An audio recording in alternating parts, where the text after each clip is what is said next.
The west bank of the Elbe, April 1945. At Schörneck, south of Magdeburg, engineers have built a temporary bridge and named it after America's new president, Harry S. Truman. They've also called it the Gateway to Berlin, but that is not the direction in which the GIs will be marching. The other bank of the river is where the area under Soviet control begins. Stalin's troops were already engaged in bloody street-by-street fighting for Hitler's capital. So Hollywood director George Stevens and his team of photographers and cameramen had to forget all thoughts of filming in Berlin.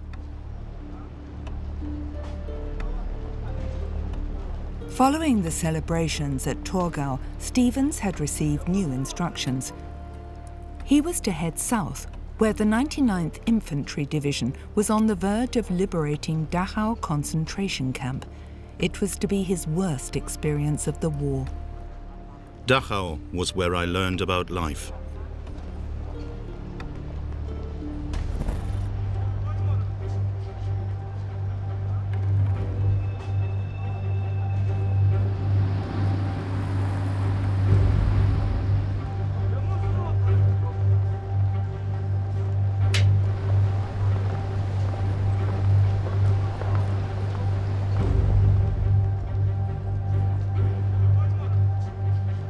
Since D-Day, George Stevens had accompanied American troops halfway across Europe.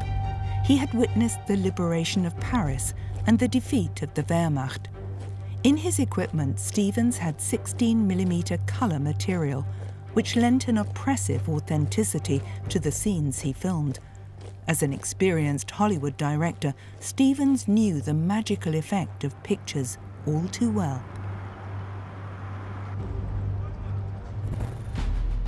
On April the 26th, 1945, American tanks were advancing east of Nuremberg. Over the last few days, the GIs had once again been involved in heavy fighting with fanatical Nazis. It was still not clear whether, despite what he had announced, Hitler really had left Berlin, and now, together with his closest followers, was ensconced in what he called his Alpine fortress.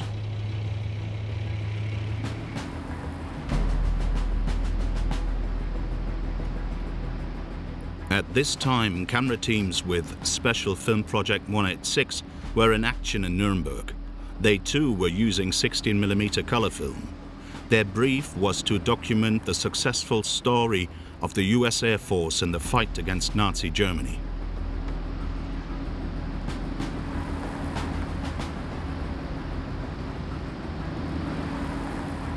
Hitler had ordered the city of the Nuremberg rallies to be defended to the last man.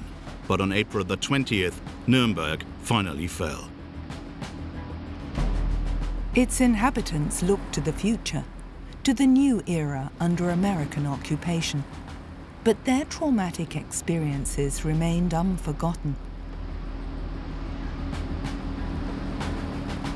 To make things as difficult as possible for the Americans, the Germans had blown all the bridges. But within a few days, engineers had built temporary bridges to guarantee supplies to the troops.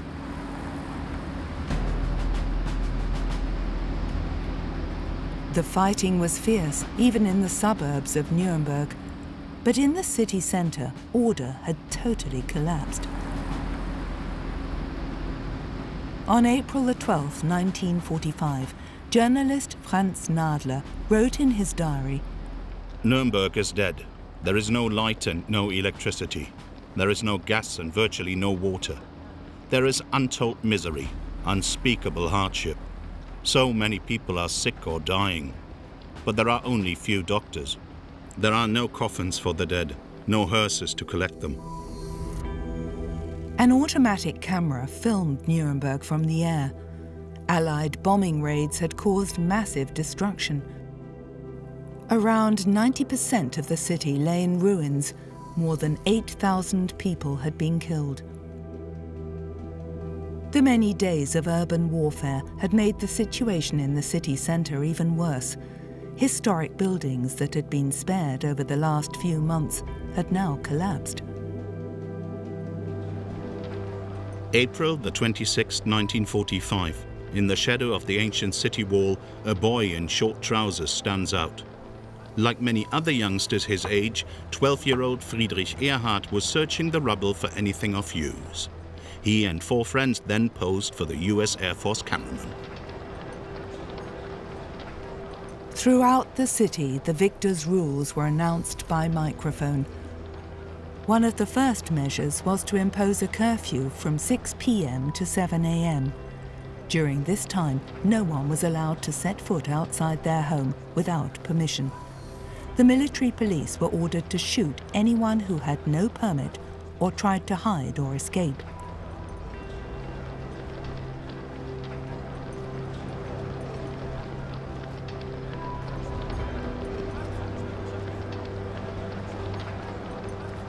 The US military journal Stars and Stripes stated quite plainly, "The Americans did not come to Germany to pat the hats of child murderers and to nurse SS criminals."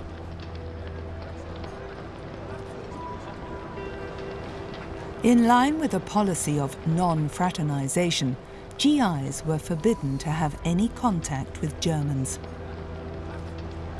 Nuremberg's infrastructure had collapsed completely. The daily fight for survival centered on the search for food and water. The Red Cross had set up a water point by the city wall. People formed an orderly line as they waited with their buckets.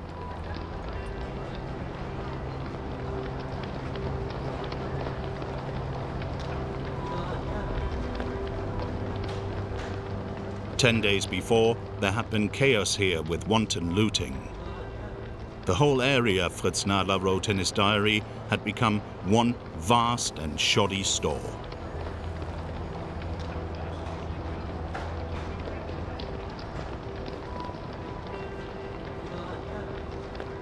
Those with nothing more than a minor wound could count themselves lucky. Only a few days ago, this Air Force soldier too had been a bitter enemy of the Americans. The camera team with Special Film Project 186 filmed the sites of the former Imperial City. Because of the danger from bombing raids, when war began, the 14th century Beautiful Fountain was bricked in.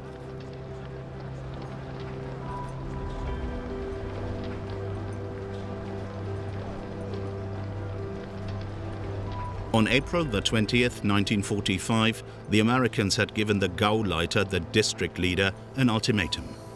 But the fanatical Nazi had no intention of capitulating on Hitler's 56th birthday. No surrender was his curt response. As a result, the slaughter in the streets of Nuremberg continued until the evening. In the end, the district leader was found dead. During the 5 days of urban warfare in Nuremberg, around 400 soldiers and members of the national militia were killed. 371 civilians also lost their lives.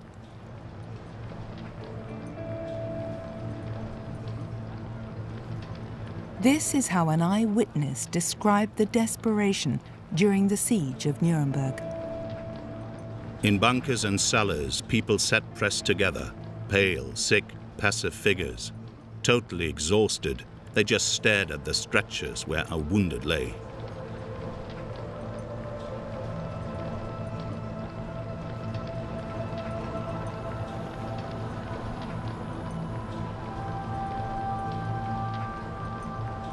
Now people were looking to the future, along the lines of "let the past be." But the victors would not be so quick to forget the role that Nuremberg had once played for the Nazis. On April the 21st, 1945, the US Air Force camera team also filmed at the old Nazi rally site in Nuremberg. Here, where Adolf Hitler had once given his inflammatory speeches, GIs enjoyed the entertainment provided by jazz musicians and other artists.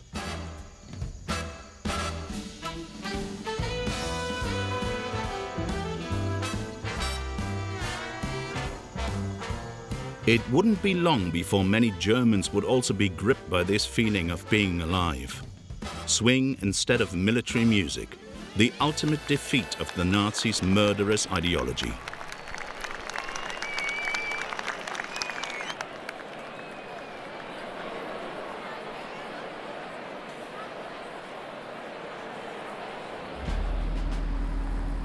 On April the 27th, 1945, a camera team with Special Film Project 186 accompanied a reconnaissance unit on a trip through Franconia.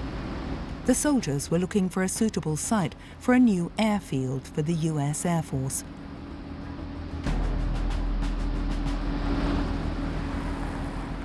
Eventually, they reached a former Luftwaffe airfield that had been destroyed. To make the pictures more impressive, the men had set fire to this wreck once again. There was also little left of the hangars. Here too it was thought that fresh flames would make the scene look more dramatic.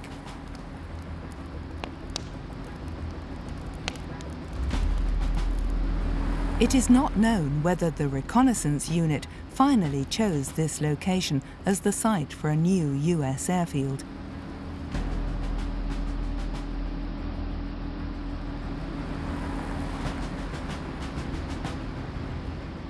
Even villages in Franconia still reveal traces of the final hostilities.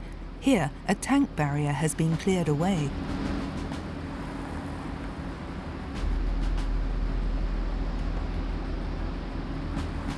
White flags as a sign of capitulation.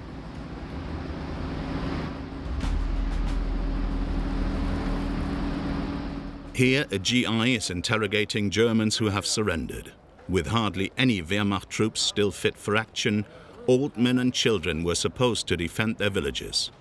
A motley crew deployed as a last resort.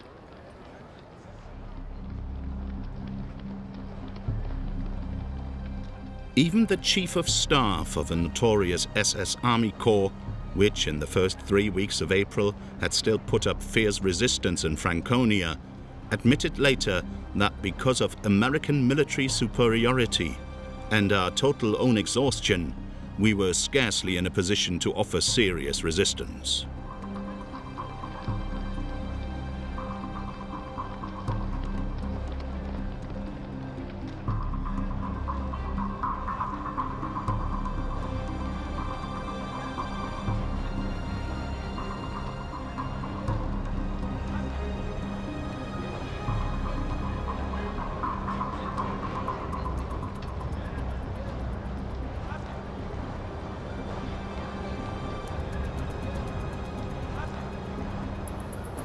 Here, too, German prisoners of war are held in provisional camps with no roof over their heads.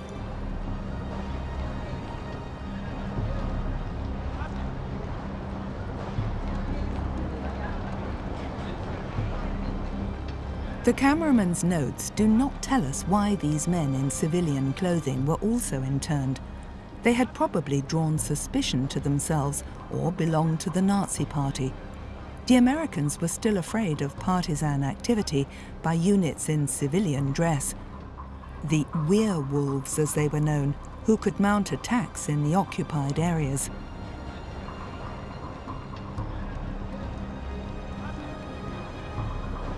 Prisoners in uniform had to be treated in line with the Hague Convention.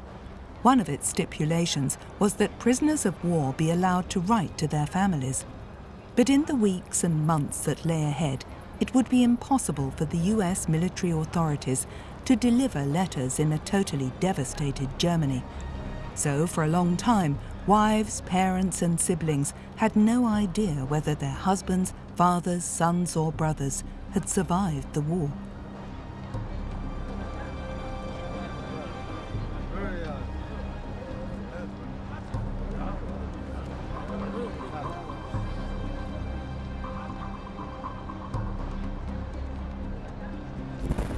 In late April, a camera team with Special Film Project 186 reached the town of Plauen.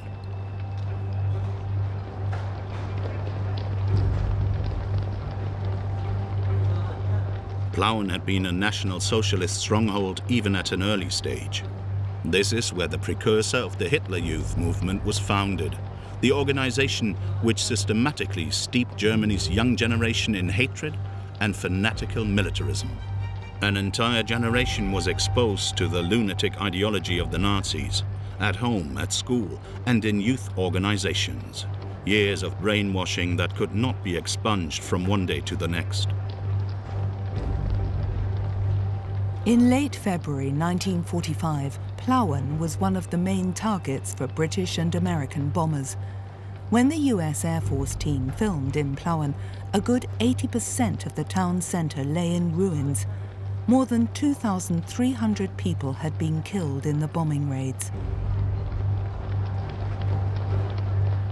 The survivors were slowly beginning to rebuild their town. Anything that could still be useful was salvaged from the rubble.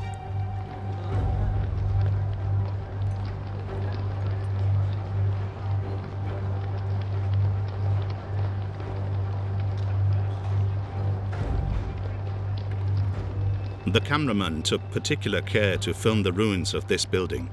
All that has remained intact is a relief of the Iron Chancellor, Otto von Bismarck, who in the late 19th century had unified. At this point in time, unification seemed lost forever.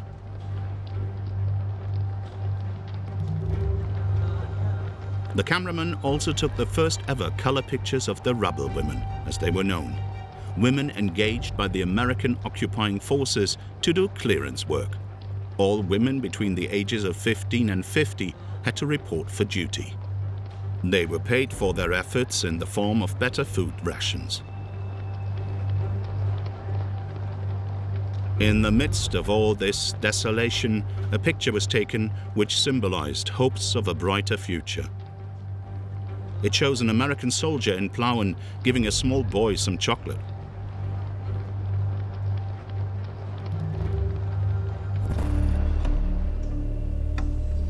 In spring 1945, Germany was virtually defenseless against British and American bombing raids.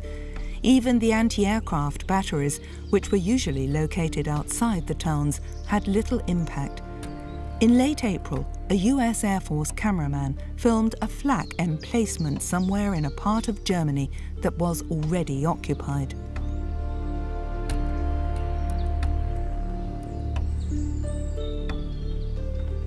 As early as 1943, boys born between 1926 and 1928 were manning flak batteries. In 1945, all fit men aged 16 and older had to fight at the front. So in the final stages of the war, even 15-year-old children were deployed as Air Force helpers, as they were known. April the 30th, 1945. Here, American M4 Sherman tanks have taken position somewhere in Bavaria and are shelling a village. These pictures, it seems, were staged for the cameraman, because by this time, US forces were encountering hardly any resistance.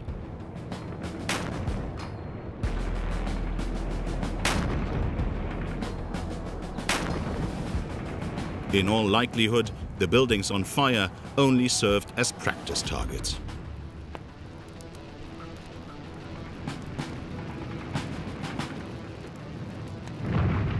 On April the 30th, 1945, Grand Admiral Karl Dönitz learnt that in his last will and testament, Adolf Hitler had appointed him President of the Reich and Commander-in-Chief of the Armed Forces. What Dönitz did not know was that Hitler and his newly wedded wife, Eva Braun, had already committed suicide in the bunker beneath the Reich Chancellery. Dönitz sent Hitler a telegram, a declaration of loyalty which documents the total blindness of the Nazi leadership. My Führer, my loyalty to you will be unconditional. I shall thus continue to make every attempt to relieve you in Berlin. But should fate still force me to head the Reich, as your personally appointed successor, I shall see this war through, just as the unique heroic struggle of the German people demands.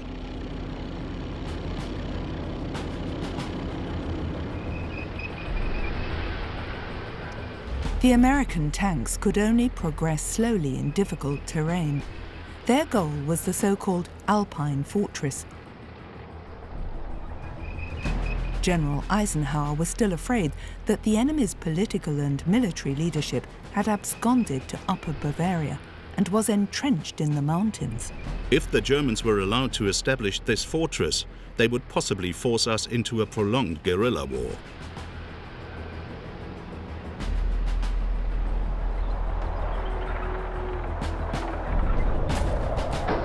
On April 24, 1945, 6 days before Hitler's suicide, US General Omar Bradley had given a gloomy situation report.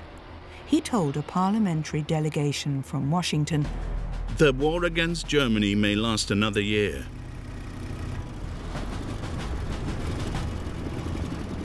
Time and again, the GIs had to clear tank barriers built by villagers.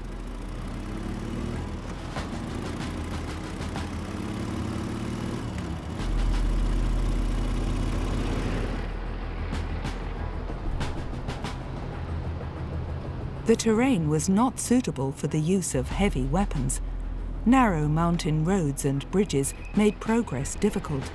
Here, the numerical superiority of the Americans played hardly any role.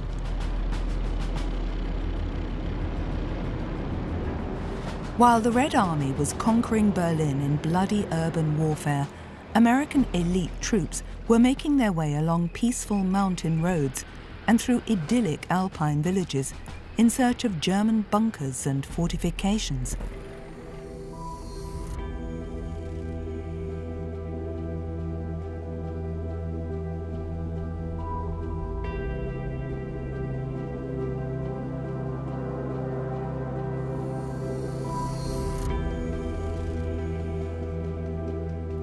A flight over Dachau concentration camp near Munich. Set up in 1933, it was the first concentration camp on German soil. Here, for 12 long years, inmates were tormented, tortured, and murdered. On April the 30th, 1945, George Stevens and his team entered the camp. They found a train full of corpses, victims of the death marches, as they were known. Concentration camp inmates who, on their odysseys through Germany, had starved or frozen to death or been shot. In a report written later, Stevens noted, "It was like wandering through Dante's vision of hell."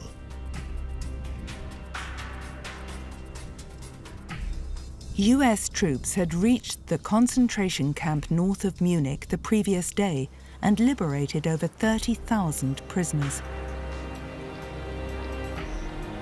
On April the 30th, 1945, one of the survivors, Edgar Kupfer-Kobowitz, wrote in his diary, "American soldiers come into the camp to look at us.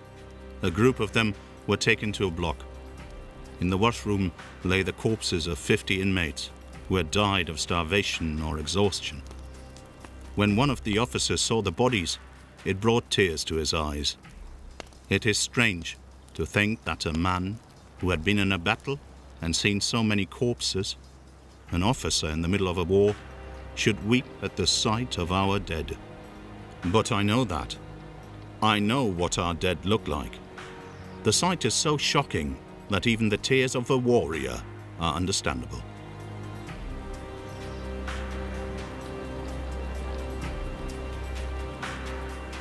Some of the GIs reacted with uncontrollable rage and shot around 50 of the guards, but most of the culprits were arrested.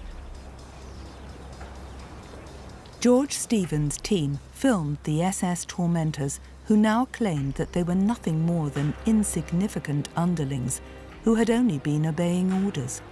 Just how afraid the inmates were is documented by an entry in the diary of Dutch resistance fighter Nico Rost.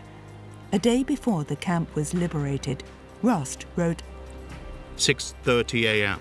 The SS have raised a white flag. Are the Americans so close?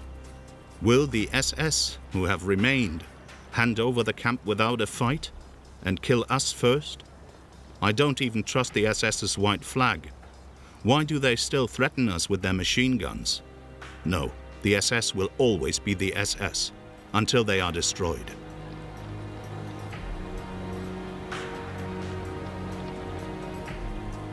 Guards who at the last moment had disguised themselves as inmates were identified by real camp inmates.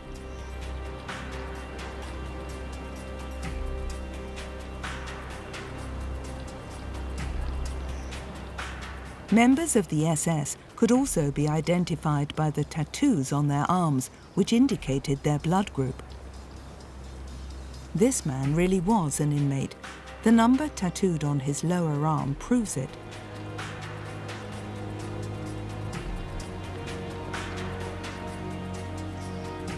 George Stevens and his team spent a few days in Dachau to document conditions in the camp as accurately as possible.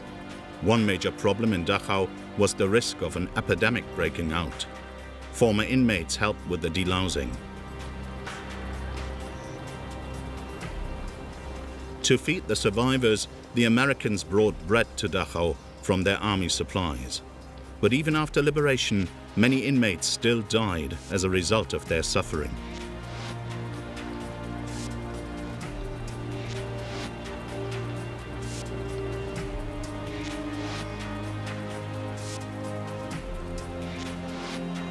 American journalist Martha Gellhorn was in Dachau when, on May 8, 1945, a Polish doctor told her that Germany had surrendered unconditionally. I was in Dachau when the German armies surrendered unconditionally to the Allies. We sat in that room, in that accursed cemetery prison, and no one had anything more to say. Still, Dachau seemed to me the most suitable place in Europe to hear the news of victory. For surely this war was made to abolish Dachau and all the other places like Dachau and everything that Dachau stood for, and to abolish it forever.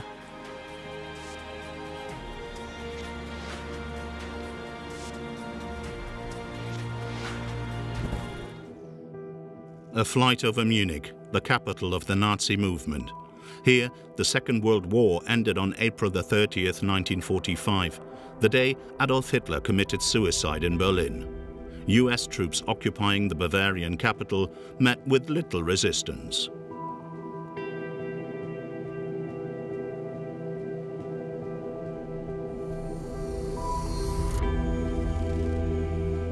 Munich too had suffered heavily from British and American bombing raids. A team with Special Film Project 186 used an automatic camera to gain an impression of the extent of the damage.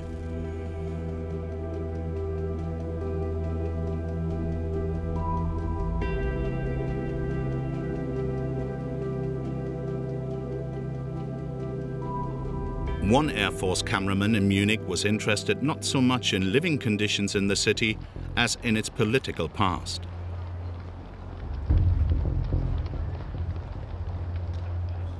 Before the war, Hitler had had grandiose parades staged on the Königsplatz. Whenever he was in Munich, he stayed at the Führerbau, the Führer's building. Party bigwigs had tried to protect it with camouflage netting.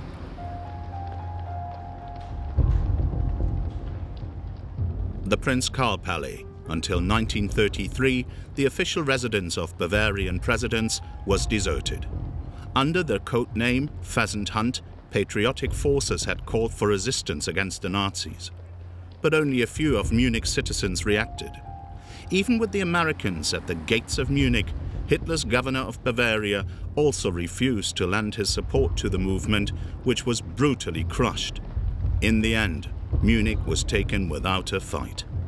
The House of Art, too, was still covered with camouflage netting. It was in the Palace of Justice in 1944 that the members of the White Rose were sentenced to death. Led by Hans Scholl and his sister Sophie, the group had distributed flyers calling on people to renounce the Nazi regime. The Braun House, the Nazi headquarters in Munich, had been totally destroyed in a bombing raid. It was at the Feldherrenhalle, the Field Marshal's Hall, in 1923 that Hitler's attempted putsch failed. On May 2, 1945, the Germans learned that their Führer was dead. He had allegedly fallen in battle. Journalist Ruth Andreas Friedrich wrote in her diary, "Hitler is dead, and we all behave as if it did not concern us. Events had surged over him. The Third Reich has vanished, like some spectre. With the swastikas on his Nazi flags, Herr Hitler, too, has landed on the rubbish dump. Go to hell, Führer and Reich Chancellor. Tempi passati, you don't interest us anymore.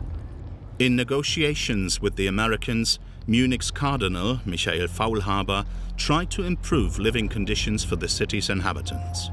Looting was still a daily occurrence. But the occupying forces quickly put an end to the chaos. Here too, people were glad that the war was finally over.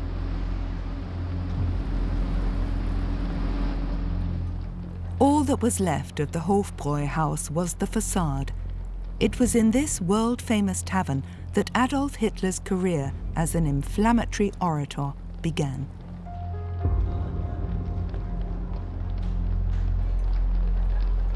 GIs on guard at the Bürgerbräukeller. In November 1923, Hitler proclaimed the National Socialist Revolution here. Now the historic beer hall was being used by the US Army as a canteen. While the cameraman with Special Film Project 186 was filming in Munich, George Stevens also arrived in the city. The Red Cross was using the Maximilianeum as a military hospital. In 1949, Bavaria's democratically elected state parliament would move in here. The Hollywood director and his team recharged their batteries after the strain and stress of the last few weeks. The indescribable pictures of the horror of Dachau were pursuing George Stevens, and he was glad for a change. While people were still dying in the concentration camp north of Munich, in the city itself, its inhabitants were already sunbathing again by the River Isar.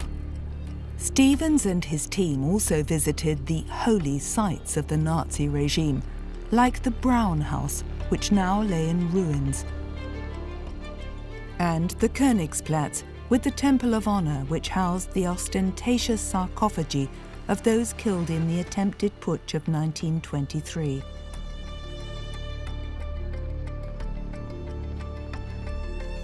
Stevens did not know that Georg Elser, who had once tried to kill Hitler with a bomb in the Bürgerbräukeller, was murdered shortly before Dachau was liberated.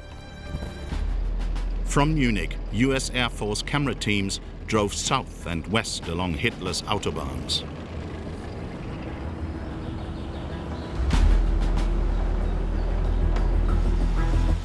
Near Augsburg, a cameraman discovered strange-looking aircraft on the edge of the autobahn.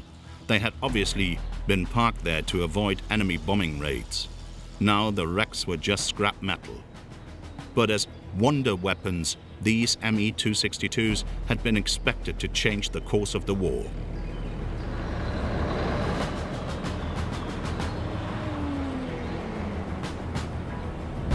These planes don't actually look like conventional fighter aircraft. They're more like futuristic designs from science fiction films. The Me-262 was the first jet fighter. At the time, it was also the world's fastest aircraft. Here, the jet engines have apparently been dismantled. American special units probably took them somewhere safe for transportation to the United States. Near Augsburg, too, there was a closely guarded production site where slave workers had to build the Me-262.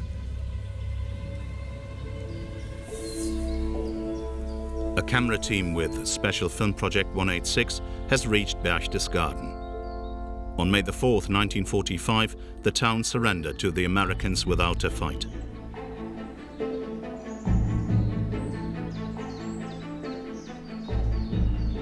In a flyer addressed to its citizens, District Chief Executive Theodor Jakob had expressed the hope that our women and children and our beloved homeland will thus be spared grave misfortune.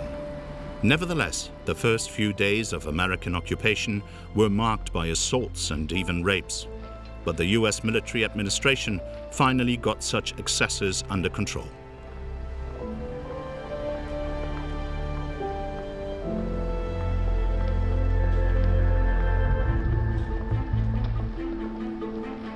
Berchtesgaden wasn't just any town in the Third Reich.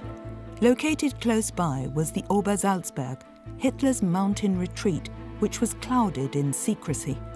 Now the complex was just an expanse of rubble, because in the early morning of April the 25th, 1945, the restricted zone for the Führer got an unwelcome visit. British bombers devastated the area to prevent it serving the dictator and his entourage as a final retreat.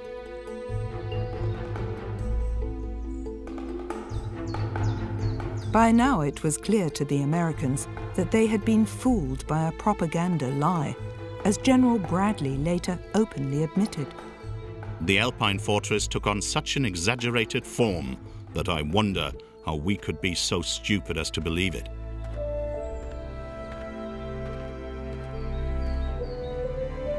At the center of the complex was Hitler's Berghof residence with its huge panorama window. Now it was the attraction for all the GIs. Shortly before the Americans arrived, the good citizens of Berchtesgaden looted not only Hitler's retreat, but also the underground bunkers, which were chock full of foodstuffs. In 1939, a road had been blasted out of the mountainside, especially for the Führer, so that the Kehlstein house could be built on the summit. Because snow was still lying here, the camera team couldn't get right to the top. So the cameraman made do with taking these shots of the locals.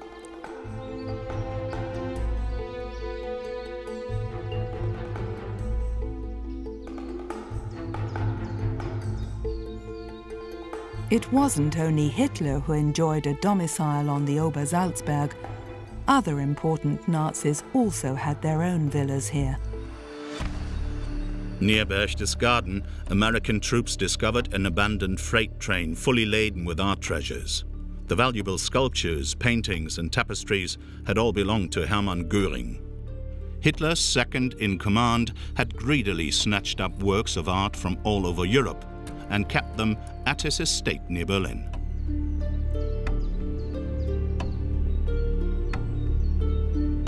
With the Red Army advancing, Marshal of the Reich, Göring, had everything crated up and transported south.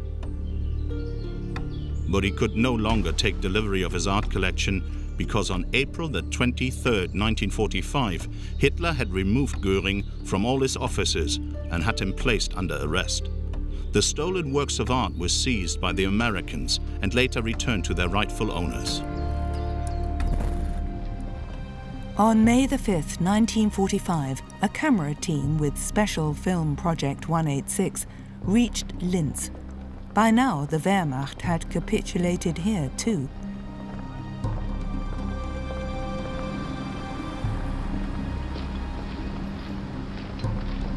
The cameraman filmed German soldiers being held prisoner at the historic Trinity, or Plague, column.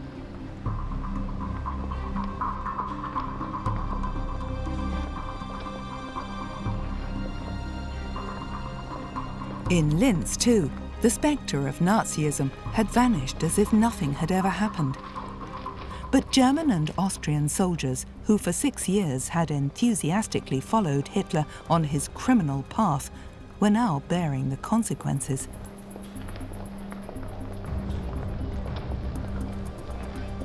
Linz held a special significance for Adolf Hitler. It was here that the dictator had gone to school, and here that he had discovered the music of Richard Wagner. And it was in Linz that his beloved mother had been laid to rest. In his bunker beneath the Reich Chancellery, nearly every evening Hitler would pay a visit to a model of his plans to transform Linz. After achieving final victory, together with Eva Braun and his dog, he intended to retire to the city where he had grown up.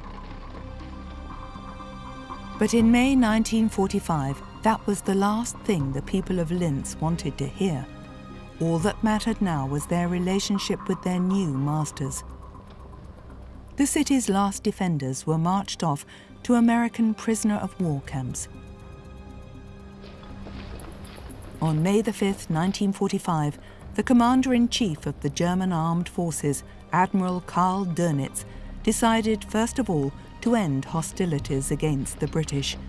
A secret command document reads, "If we lay down our arms in northwest Germany, Denmark and Holland, it is because the fight against the Western powers has been rendered meaningless. But the battle in the East must continue to save as many Germans as possible from Bolshevism and enslavement. Through proud manly behavior and dignity, each soldier has contributed to the German nation's shield of honor, remaining pure and sacrosanct. Even now, after a struggle that has lasted 6 heroic and honorable years and is without parallel in world history."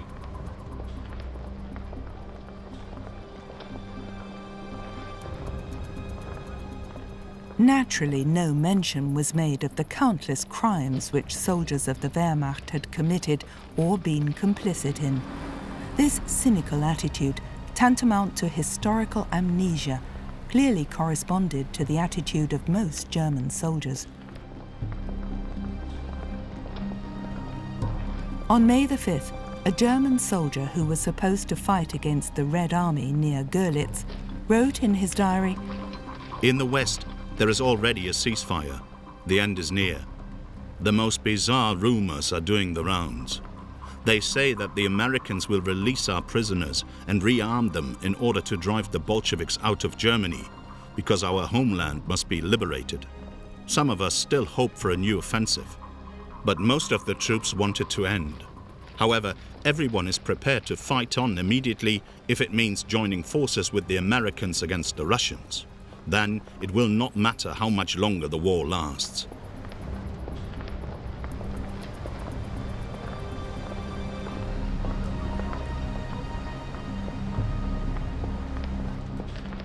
Somewhere outside Linz, the German prisoners of war encounter units of Vlasov's army. Since autumn 1944, around 100,000 members of the Russian Liberation Army had fought on the side of the Nazis against the Red Army, under the command of General Andrei Vlasov. The fate that awaited them was far grimmer than that facing their German comrades. In accordance with the Allied agreements made in Yalta, the Russians were to be handed over to the Soviet Union. Those who were not executed were banished to Siberia for at least 6 years.